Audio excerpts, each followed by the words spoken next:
fii dëgg rek moo fi nekk lu ñu gis ni du centre de redressement ay xale yi nga xam ne dañ leen di torturer boo waxee ñu ne way ay drogué lañu wala ay fàqman lañu wala seeni waajur ñoo leen yóbbu foofu pour ñu redresser leen waaw mais est-ce que gis ngeen xale yooyu nu ñu leen di maltraiter kuy wax dëgg te yàlla tax est-ce que gis ngeen xale yooyu nu ñu leen di maltraiter ñi torturer leen seen yaram yi yàqu ñii feebar fa ba seen bakkan rot mu am ay témoignages yi nga xam ne dikk na jóge na ci ñi nga xam ne ñoo nekkoon ci centre de ñi naan centre de redressement yooyu yoo xam ne CRA moo leen moom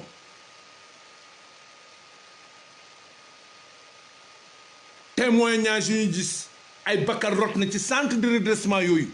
ay lu mat 16 personnes dee nañu foofu nguur gi yëgul tinul xaw ma ndax nguur gi yëg na ko def ci gëmm waaye yàlla mi nga xam ne mooy buur te yàlla mooy dëgg yàlla mooy feeñal tey yàlla feeñal na tey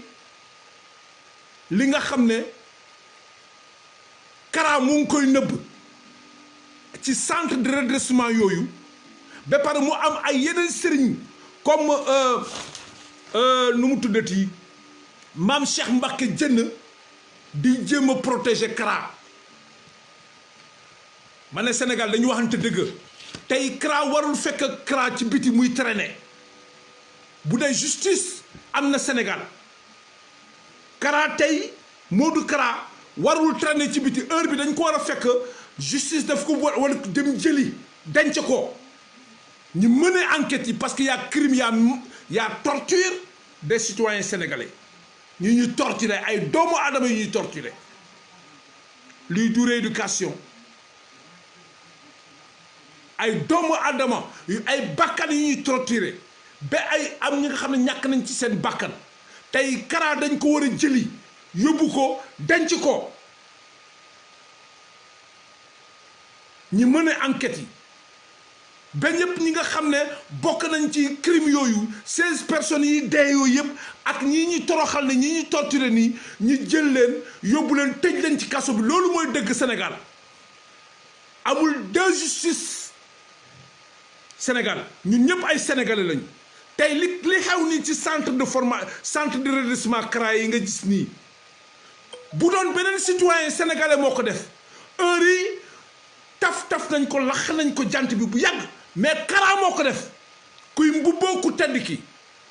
soo waxee mu ne la Bamba fépp moo def crime yi lii crime la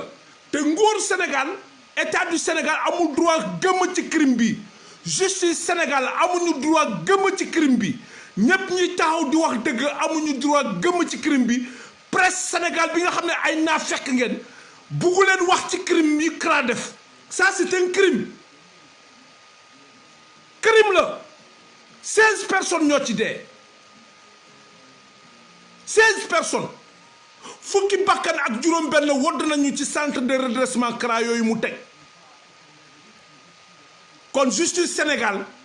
bu dee vraiment wax dëgg yàlla dañuy àtte te yàlla tax Sénégal am na dëgg am na justice CRA warul traîner ci biti CRA warul traîner ba mu jënd si di wax di jéem a tontu le président de la République tey CRA amul droit sax jënd di teg benn kàllaama benn baat di ko jéem a tontu président de la République du dëgg du yoon tey lu CRA def nii bu doon beneen Sénégalais moo ko def lax nañ ko jant bi bu yàgg et pourtant nguur Sénégal Macky Sall mu ngi téye ay opposants di leen tëj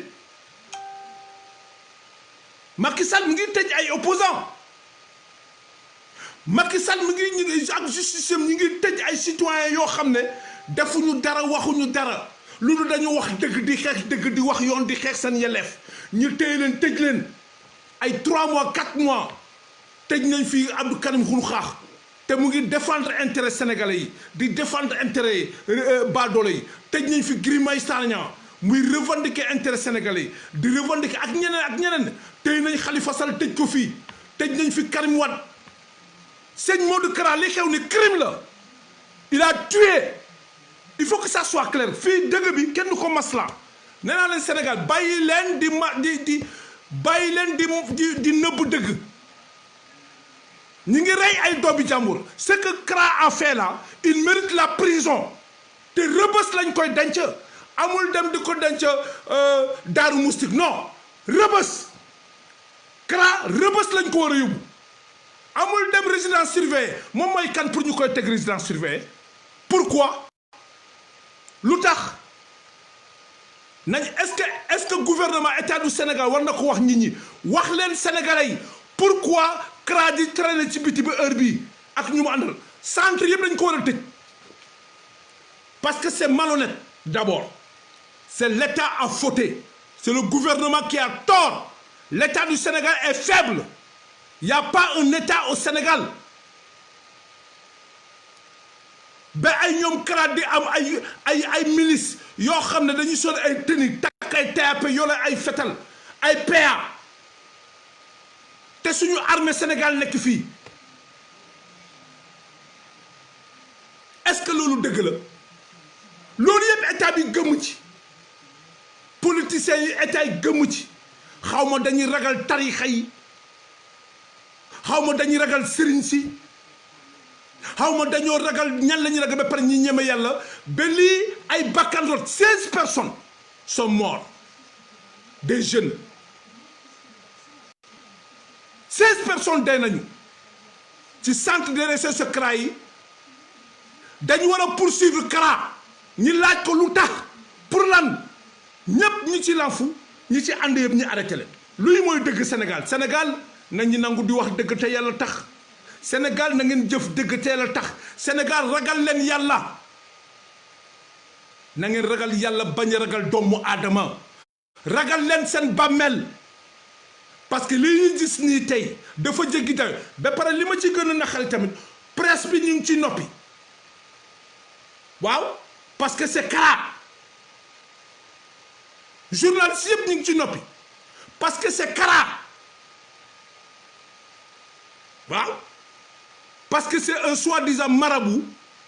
murit mbàkke moo def crime bi ba pare ñu noppi parce que luy ji njàg mooy Kara la du kenn moom monté affaire yi c'est le responsable numéro 1 il doit répondre de ses actes dans la justice ça c'est clair amul ñaari citoyen sénégalais fii amul justice à 2 vitesses fii lu fi am mooy nañu wax dëgg te yàlla tax Kara dañ ko war a arrêter et puis ñu tas milice yi tas ñëpp sécurité fii état bi moo ko yor c'est l'armée sénégalaise la gendarmerie la police l'armée sénégalaise ñoom rek ñoo am droit di sol tenue di takk ay PA ay pistolet uniforme à part ça amul keneen ku ko war a def fii milice yi Kara yooyu dañ ko war a tas lan la état bi di ragale ñi ay ñoom Kara ñoom Moustapha Sy pourquoi muy am genre organisation yi pour lan et le gouvernement laisse faire l'état du Sénégal laisse faire mu jur crime yi mu jur nii fukki nit ak juróom benn day nañu te ci biir centre yooyu xale yi joxe témoin ñu fay jaay drogue ak yamba waaw ñu ngi fay jaay pot laxas 500 potu laxas 500 di fa jaay yamba benn laxasu yamba 2000 francs et pourtant dafa ne faxamaan yi ñuy jëlee ci grotte yi ak xale yoo xam ne dañuy bañ faxamaan yoo xam ne ñi tux yamba booy xale yi taxawaal tux yamba ñu jëlee leen ci grotte yi ñoom la ñu andi ci centre yooyu mais ci biir centre bi ñu ngi ciy diil gars yi ngi diil ci biir centre yi di fa jaay yamba di fa jaay pon di fa def ay crime di faat ay bakkan di torturer ay doomu adama ba ñuy dee foofu kooku ban façon centre la est-ce que gouvernement du Sénégal mun na expliquer sénégalais yi est-ce que état du Sénégal mun na ñuy expliquer ñun ban façon centre la ak kan mooy Kara qui est Kara ba Kara di lii ñi koy bàyyi muy traîner ba muy am fit di naan day def ay discours di menacer kan mooy Kara mooy ba muy menacer nos institutions là il est qui il faut que état am Sénégal état daf fi war a exister su état bi mënul exister l'état n'a qu'à disparaître laissez la monarchie et l'anarchie mais am état boo xam ne état naa fekk du ñu wax dëgg te yàlla tax du ñu jëf dëgg te yàlla tax lu dul dal ci kaw ci baadoole yi injustice yi fii néew ci doole yi ak baadoole yi ñooy subir injustice et bés bu nekk yàlla weer leen tey ñi ngi ni ñi mimboo ay sëriñ booy boo waxee ñu naan sëriñ Modou Kara résultat baa ngi ni yàlla mu ngi lay weer bëccëg ndarkam weleen futti la def la taatu neen yow Kara amool dara li ngay lay parce que lii weddi gis bokk ci dafa leer c'est flagrant justice Sénégal warul dubóoyu lii Kara devrait être arrêté mis aux arrêts loolu mooy dëgg parce que Kara gënu fi ndey kenn gënu fi bàyyi kenn c'est un citoyen sénégalais comme tout le monde li mu def ni bu doon beneen sénégalais moo ko def tëj nañ ko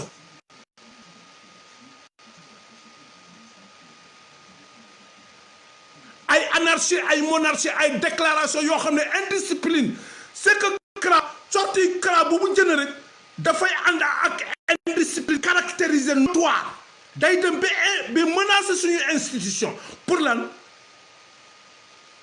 fu mu ko teg fan tarix dafa am rôle bi nga joué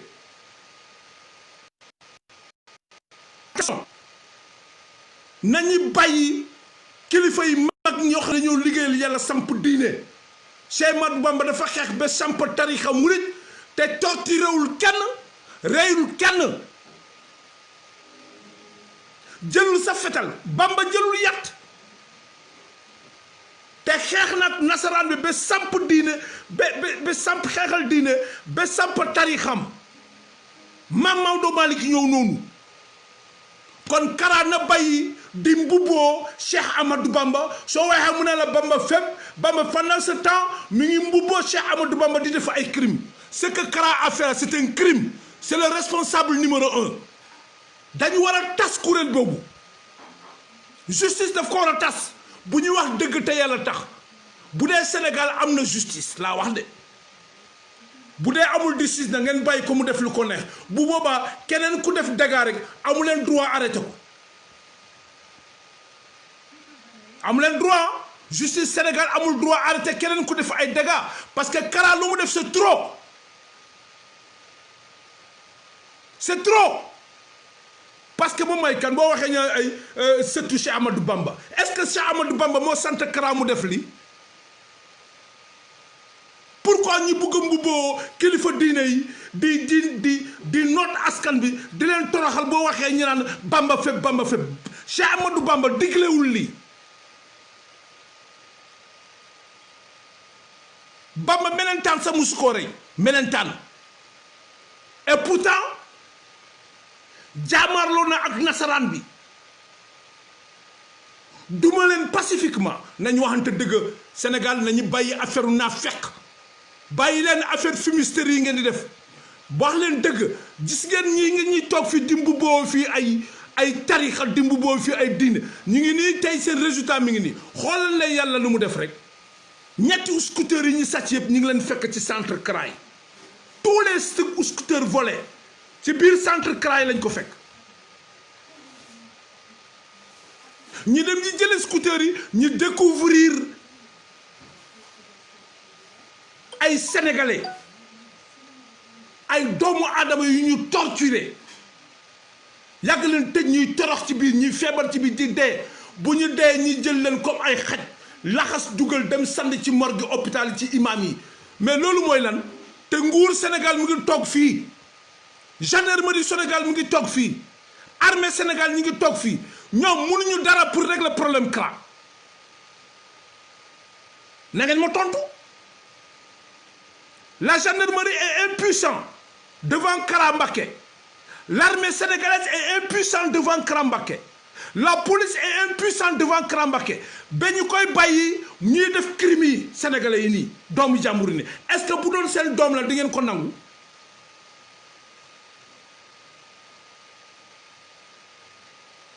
est-ce que bu doon seen doom la di ngeen ko nangu. yéen a ngi tey seen doom yi fat leen jënd leen réew mi ñu dem di jàng bitim réew doomi sénégalais baa doole ñoo nekk fii ñu tey leen di leen torturer di leen sacrifier yéen a ngi toog fii au nom de quelle loi et quelle justice au nom de quel tariqa et de quel religieux au nom de quelle loi et de quelle justice au nom de quelle religion au nom de quel tariqa et au nom de quel religieux pourquoi ces jeunes ont été torturés brutalisés parce que tout simplement dañu ne woy dañu tux yamba mais yamba mooy drogue bu gën a tuuti ci drogue yi yamba bi tax ñi téye xale yóbbu leen ci sant yooyu yamba mooy drogue bu gën a ñàkk fayda ci kanam cocaïne ci kanam héroïne ci kanam crack et pourtant yamba ñax la ñax bu sax la c'est de l'herbe ñax naturel bu sax kan moo ko saxal yàlla buur bi moo puus ñax boobu yàlla puus ngeen tuddee ko yamba jar na ba ñuy téye doomi jàmbur di leen faat fukki nit ak juróom-benn ba dañ sa xay au lieu gouvernement bi jëg régler problème bi dañ ko fas yéene nëppal justice Sénégal lan lay ragal Kara état du Sénégal lan lay ragal sëñ Kara xaw ma sëriñ la xaw ma lan mu doon pourquoi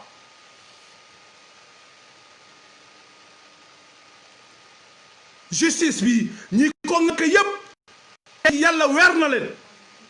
dama ne ñi ngànk ay magistrat procureur avocat juge ministre de la justice même état du Sénégal président de la République allahu subhanahu wa taala dafa leen weer bëccëg ndar kam tegal leen ko waxoon naa leen ko sama vidéo yi nee na wallahi yàlla dina leen weer de te bés bu nekk yàlla weer leen bii moom flagrant la sëñ Modou Kara n'a rien à dire c'est un criminel de première instance un criminel laa la wax kuy mbubboo Cheikh Amadou Bamba pour di toroxal doomu jàmbur parce que li mu def ni bu doon lu tax def ko doomam moom Kara lu tax Kara defu ko doomam pourquoi et puis milice yi la ñu bañ war a baññi quelqu'un qui n'est pas un homme de loi amoo droit sol tenue il faut que assemblée nationale député yi li ñu war a régler duñ ko régler Macky Sall ak ay député ak justice am lu ñu war a taxaw pour régler ko Sénégal mu jag duñ ko def tey un civil n'a pas le droit sol trait yi sax lu jege trait yi lu jege habillement militaire gendarmerie police juste un civil amul droit sol ko parce que conneries yi ngeen di defee mu ngi noonu ay faux douanier ay faux gendarme ay faux policier ay faux militaire c'est parce que loi bi dafa lajji ku mu neex nga sol tenue militaire jënd dox sa yoon kenn du la interpellé pour laaj la yow ndax militaire nga wala doo militaire nga sol trait dem sa yoon kenn du la wax dara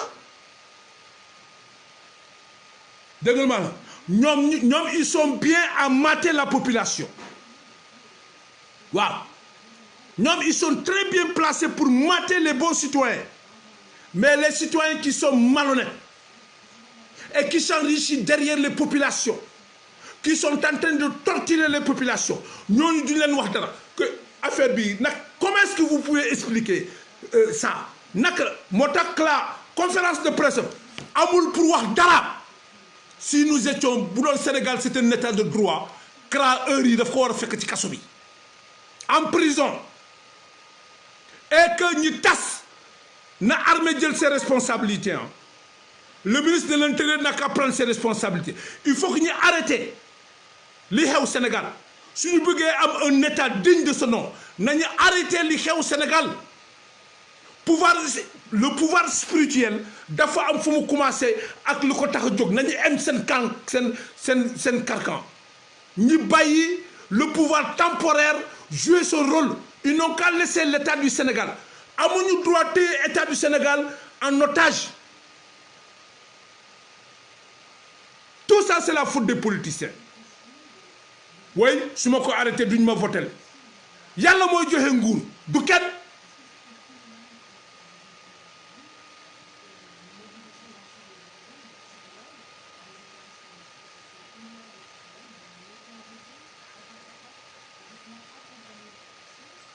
Yàlla mooy joxe nguur.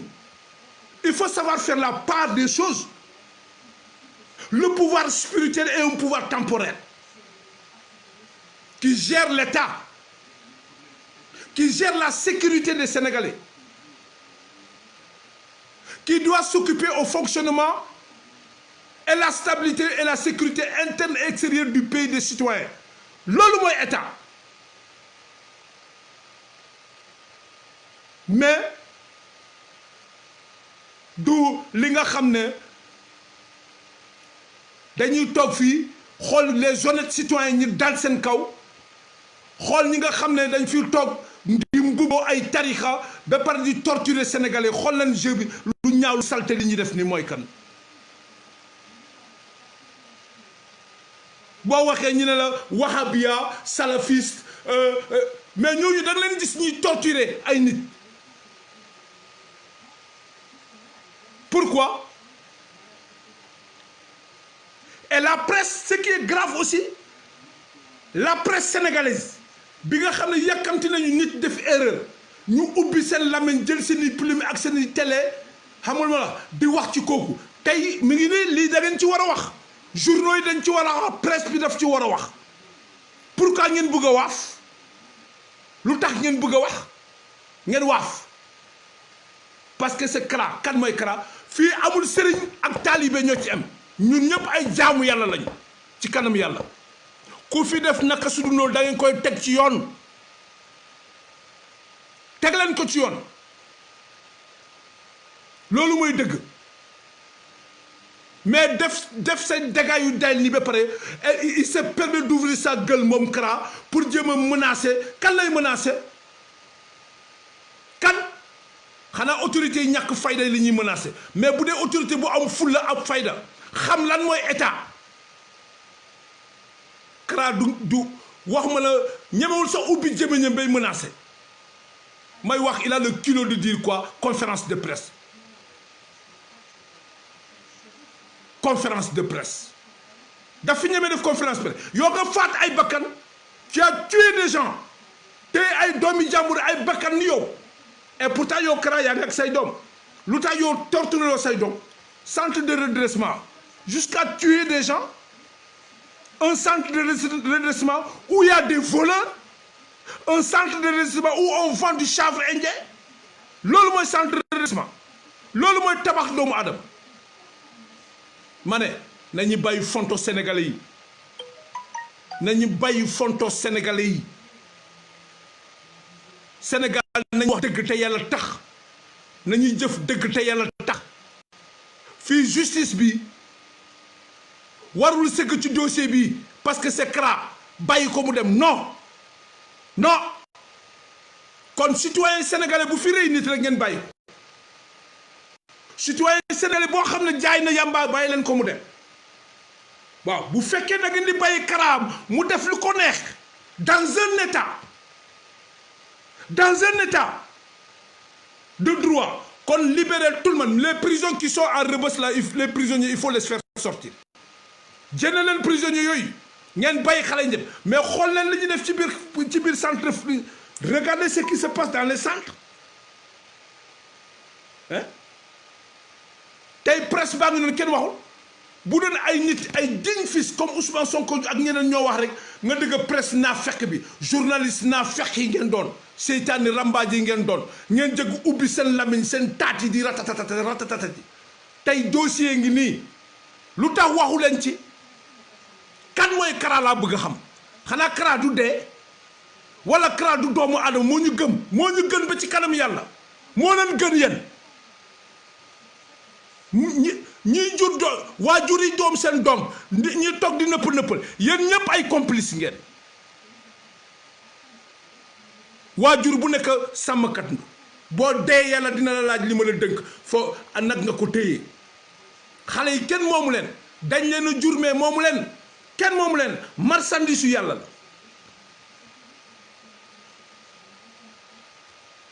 hein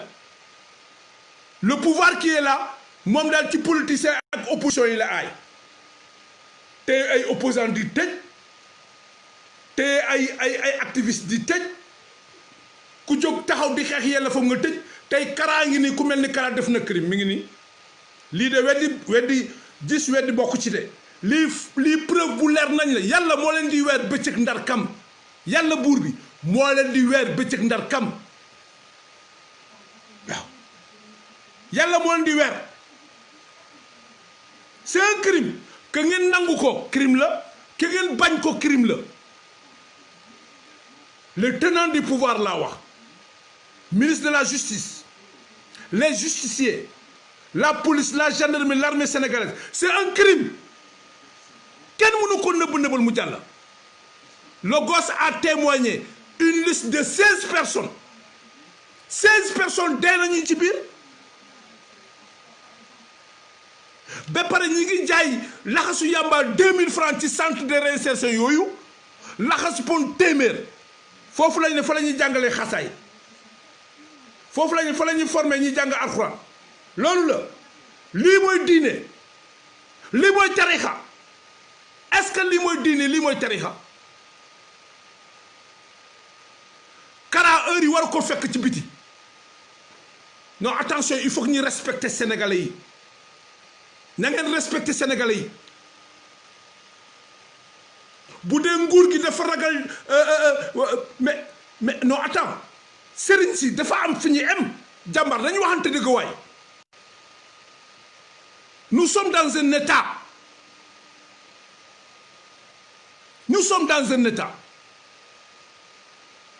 doo def sa toj sa crime bu day nii ba pare nga bëgg a naan ay sëñ Moutada deful dara Kara bàyyil xalif général des Tidianes des Mourides bàyyi ko tout tranquille Kara kooku santu la lii reylu kenn deful benn crime bàyyil xalif Touba bi tout tranquille Kara yow yaa piloté li tu es le seul responsable de tous ces crimes va répondre devant la justice sénégalaise loolu mooy dëgg mais bëgg fi naan mbubboo xalif bi wooy maa ngi sant kërëng di ko xalif ban xalif généraux ban xalif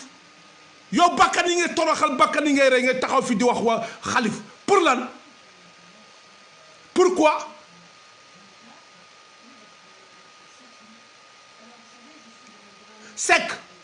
Seck Mahadimia yow doomaraam nga yow Seck Mahadimia doomaraam nga yow ci yow mi wax ni ay nit ñi mel ni yéen war ñu nekk ay citoyens sénégalais parce que da ngeen di gis dëgg ba pare di ko jël di ko ëlbati def fen naa fekk nga tu es un imbécile xaaral sama ñef sa ndey ci biti attends bloqué sa carte ndey voilà comme ça bloqué naa sa waay yow doomaraam bi nga doon imbécile yow ñii dee yow yaa leen gën ñii dee yaa leen gën est-ce que ba ma gis di nga tegaat ko moo tax ma ñef sa ndey ci biti te de con fils de pute doomaraam yi ngeen doon gëmul leen ay fanatique ngeen vous ne croyez en rien moo tax état bi yàlla may njiit boo xam ne vraiment dafay taxaw ci dëgg te yàlla tax quoi amul parparloo attention hein Dieu n'est pas contre un pouvoir temporaire parce que il faut que ñu régulariser société bi te société bi le pouvoir spirituel ci la bokk qu'est-ce qu'il peut expliquer maintenant tous ces gosses là qui sont morts torturés ñi dee ci biir 16 personnes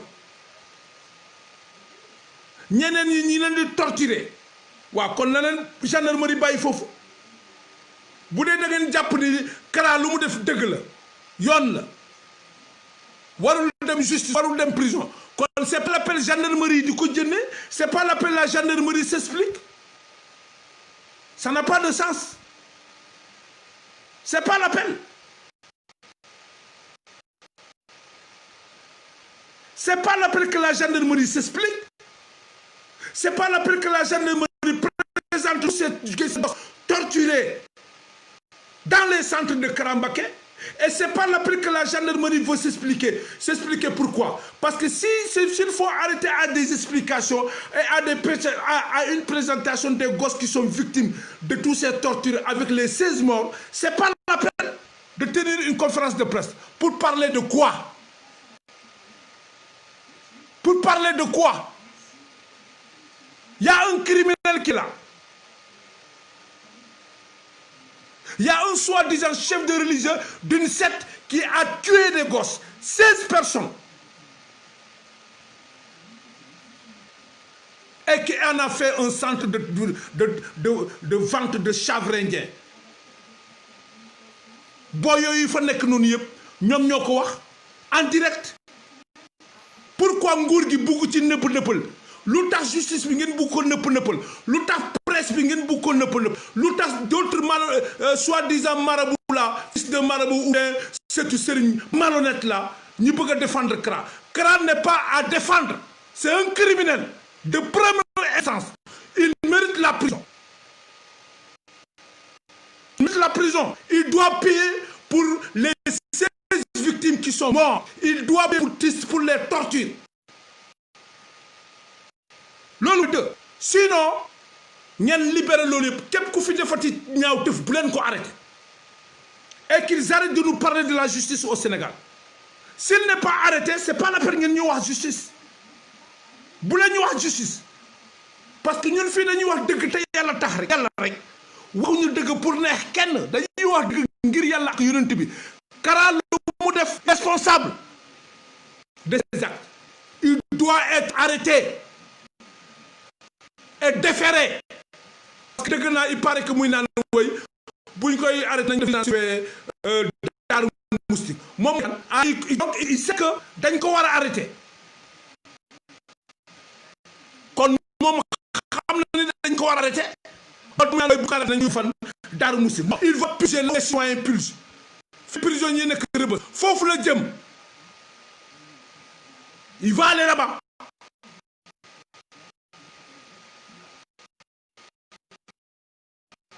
Nañ ko arrêté. Loolu c'est un crime. Les gens là, on n'a pas besoin de tergiverser. Amul ay mën a enquête fii ay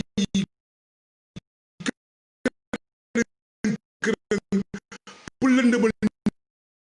nit ñi pour jël sous dossier bi. Y a pas de marabout qui est en route. Y a pas de chaîne, y a pas de condamné. La vérité, la vérité. Il a tué, c'est un tueur de mesdames. Il faut qu'on respecte les Sénégalais. C'est la vie des gens, ces Sénégalais qui sont morts là, torturés, morts. 16 personnes, plus les tortures que vous avez vues. Et puis encore du vol des scooters.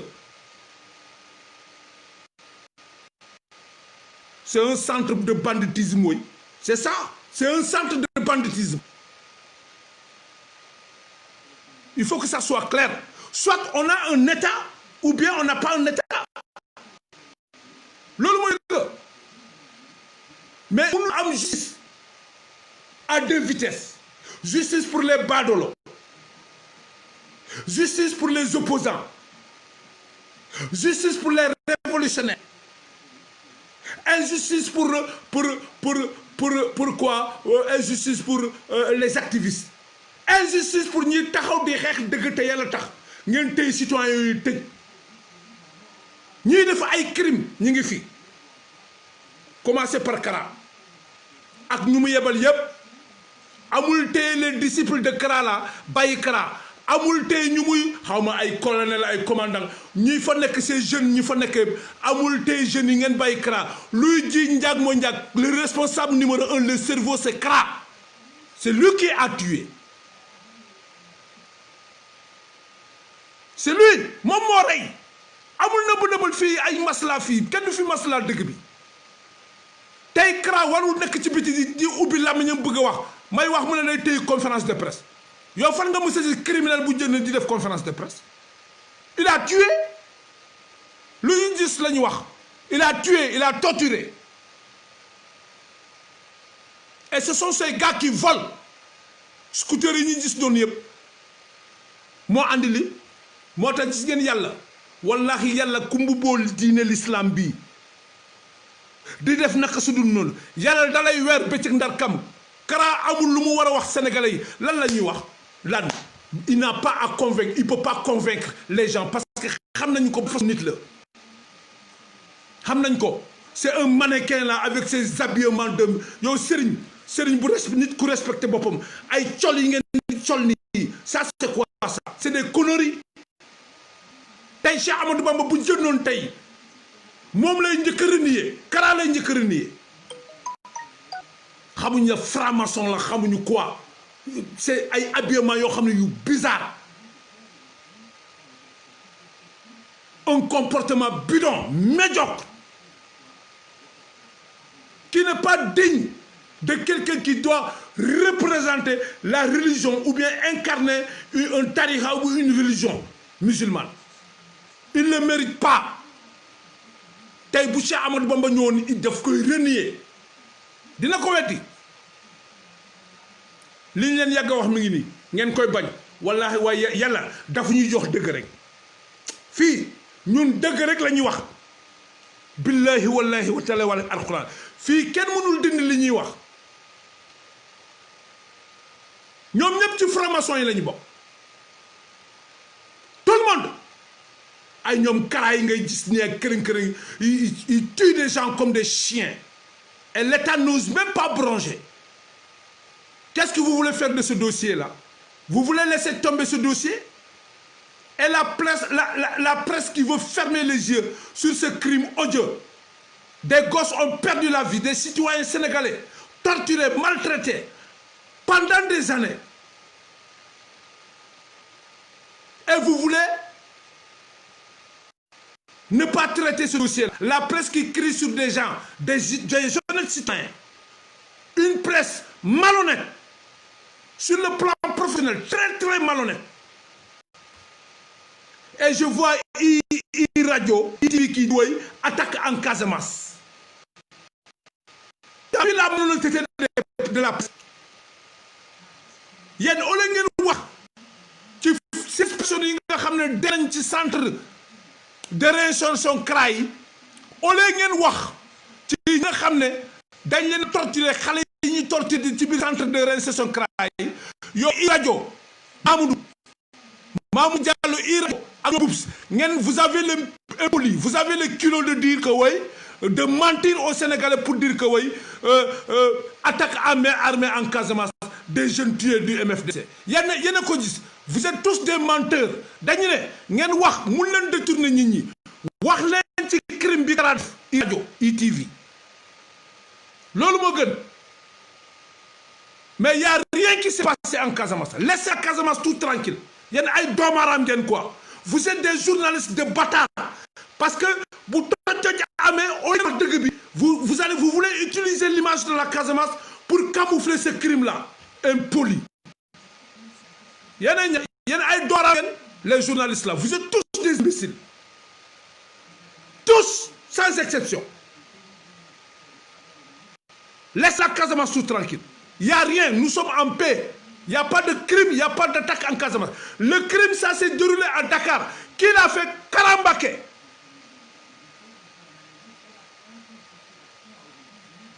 Kara Mbacké qui l'a fait. Je te prends sur mon... si tu as le WhatsApp, je te prends. Omar Sall, je te prends sur WhatsApp. Je peux pas. Si je te prends ici, ils vont me couper le truc. Voilà. Ils vont me couper le truc. Moi, mon numéro, je m'en fous, quoi. Voilà. Oui, tu me donnes ton numéro et je t'appelle. Tu me donnes ton numéro et je t'appelle.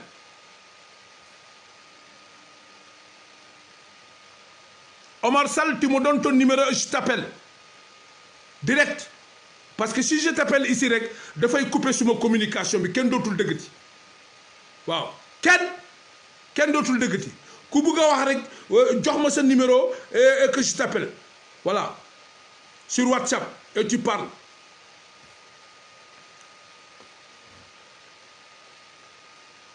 Na ngeen bàyyi di fen dara xewul Casamance ñun Casamance ñi ngi ci jàmm amul benn attaque Casamance iRadio Mamadou Diallo yi laa wax iRadio yaa ak ñoom DJ Boubs bàyyi leen di fen y a rien y a pas d'attaque à Goudomp partout ils sont en paix arrêtez de vouloir